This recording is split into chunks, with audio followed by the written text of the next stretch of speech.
is going on, everybody, and welcome back to SoCal Exploring, your number one stop for all things theme park updates and haunted attraction news. Today, I'm actually bringing you a Knott Scary Farm 2019 event video. Today, we're going to be breaking down my most anticipated mazes for Knott Scary Farm 2019 that takes place at the Knott's Berry Farm theme park in Buena Park. We have a couple new mazes and a couple new experiences that are happening in Knott's Scary Farm this year. So it's fun to make a new list of most anticipated mazes, even though most of them are all returning mazes, but yet they do add different additions, like different characters and different scenes to them, so the anticipation list kind of changes. With that being said, I'm going to be breaking down all of my most anticipated Knott's Scary Farm 2019 mazes from least anticipated to most anticipated.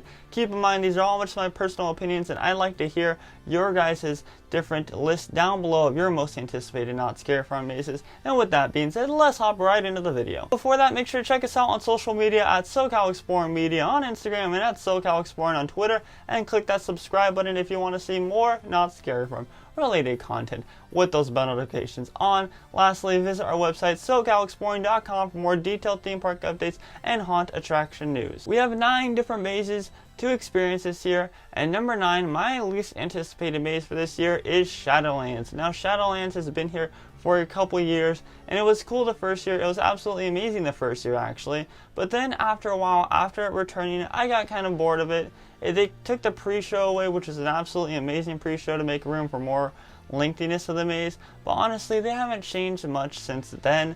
I think it's a great maze and all. However, I do get really bored of walking through Shadowlands because it's all the same thing, and there's not any other different adjustments to the maze as they've done with all the other returning mazes. So that is why it is my least anticipated for this year. However, it is its last year, so we will see something new there at Knott's Scary Farm 2020. Number 8 is Paranormal Inc., which I believe it is the 4th year. Last year they added a new finale scene, which was absolutely terrifying. You kind of walk into the lobby area, and then you go down a couple, or a little hallway with a couple doors on the side, and I was afraid the character was going to pop out, and they changed up the finale scene a little bit, and overall it was a great maze. However, this is getting kind of repetitive too. Paranormal Inc. was very cool for the first 2 years, but then after that I kind of got tired of it. The pre-show, however, is absolutely amazing. I will never ever get tired of the pre-show, and I hope whatever replaces it next year or the year after that, because we don't know when it's leaving. I don't know if this is its last year or not.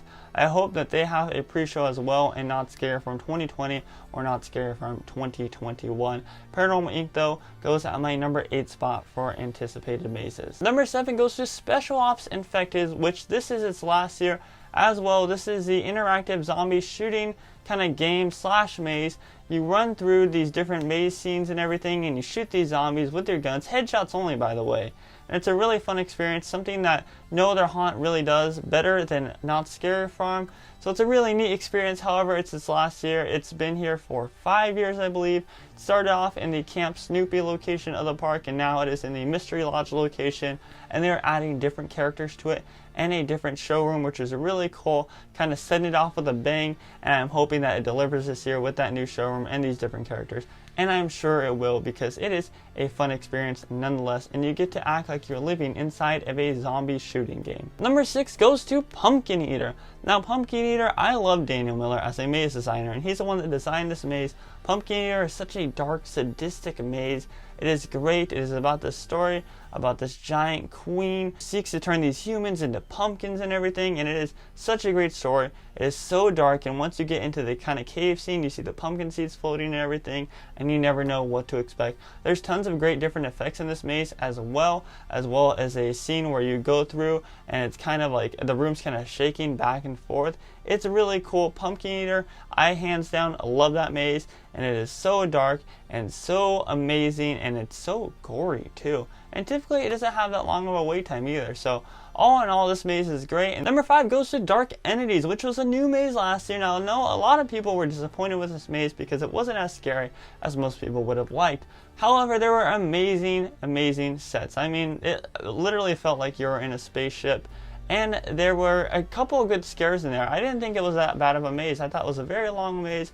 The scares were good. They weren't as high level as Knott Scary Farm usually does, but they're still very good.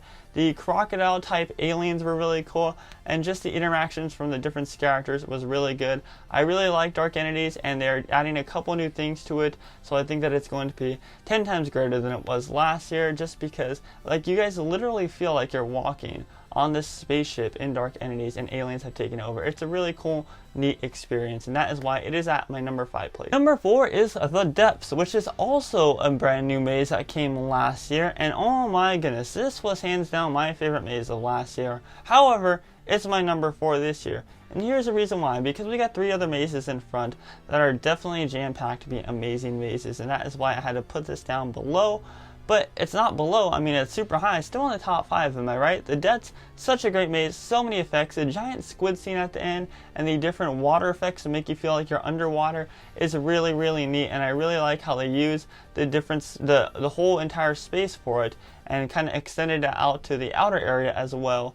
Now I like how you enter the back, however I hope if they bring it back next year, they flip it around like they did with Voodoo, and they put the entrance in the front and make more of a larger scale facade. I think that'd be really neat. And that brings us into our top 3, which number 3 goes to Dark Ride. Dark Ride was a new maze a couple years ago, and it still stays true to what the theme is, and it still stays amazing. You're going through this old abandoned carnival ride, and monsters have taken over, and they're adding a couple new rooms this year as well as a couple new characters, and these rooms that they describe at Midsummer Scream 2019 seem to be very, very amazing. If you want to check out all the details about the new Dark Ride maze, or not the new Dark Ride maze, but the new Dark Ride social scenes and the characters, make sure to check that out. Link in bio. I did a full details video about that, breaking down the panel that they had at Midsummer Scream 2019.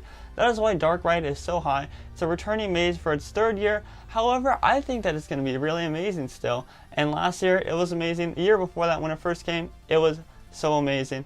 And this year it is definitely going to top both of those mazes. I can guarantee you that, because they have thought it out a little bit more. Number 2 goes to Origins, The Curse of Calico, the maze inspired by Calico and Ghost Town. The different scenes in this, I mean, just from the finale scene that we can see if you ride Pony Express when you go to Knott's Scary Farm, you can see the finale scene, which is most likely going to be the witch as she's flying across in the finale scene, similar to what we saw in the Trick or Treat maze, but now it's going to be happening over at Origins, The Curse of Calico. Oh my goodness, this maze is going to be absolutely terrifying. Hands down, it's going to be terrifying. It's going to be amazing. It really explores the deep, dark side of Ghost Town and Calico, and the story of Sarah Marshall, who is trialed for practicing witchcraft and then takes over as the Green Witch. Such a great story, such a better come up than the Red Barn, which was not that great of a maze, and that is why The Curse of Calico Origins, well, if you flip it around, that's what the name is, Origins, The Curse of Calico, is at my number 2 spot. My number 1 most anticipated maze is Waxworks, and a lot of people would put Origins at number 1 and then Waxworks at number 2. However, it's different for me. Like I said earlier in the video, I really do like Daniel Miller as a maze designer. He has done such great work with all different Knott's mazes, and he has been really the only maze designer that has stuck around from the very beginning. I mean, John Cook is new, but he just came in a couple years back. Daniel Miller has been an OG, he's been there for a while, and he still stays creating some of the best Knott's Scary Farm mazes to be known, and Waxworks is going to be one of them. Just the story behind it, the story of Dr. Augustus Scratch really coming in and turning these different humans into gooey wax figures and dropping them in and covering them in hot molten wax is very terrifying and very dark, and that's what I like from Knott's Scary Farm mazes, because if there's one thing different that I go to Knott's Scary Farm for, it's for the dark side of haunts, to see these more dark original stories, and that is exactly what Daniel Miller is doing with Waxworks, and the different concept art of them looks very amazing, as well as the facade. It's going to look great. I think Waxworks is going to be hands down my favorite maze this year. Could flip around with Origins and Waxworks, who knows, we'll have to see when I walk through on opening night, but I think that Waxworks is going to top Origins just by un poquito. but I think that it's going to be great. It's going to be an amazing maze. Now leave your list down below of your most anticipated Knott Scare Farm 2019 mazes. I'd like to see them down below. I'd like to see what you guys think. If you agree with me or you disagree with me, this is just my list. Like I said, my personal opinion. I have been Scott, and you have been watching SoCal Exploring, and make sure to check us out on social media at SoCal Exploring Media on Instagram and at SoCal Exploring on Twitter, and click that subscribe button if you want to see more details about these different Knott Scare Farm mazes, and everything will be there on Knott Scare Farm 2019 opening night with those bell notifications on. Lastly, visit our website SoCalExploring.com for more detailed theme park information and haunt attraction news. Like I said, I've been Scott. You have been watching SoCal Exploring. Positivity is key. Stay spooky, everybody, and most importantly, remember to keep exploring. Peace. Everybody,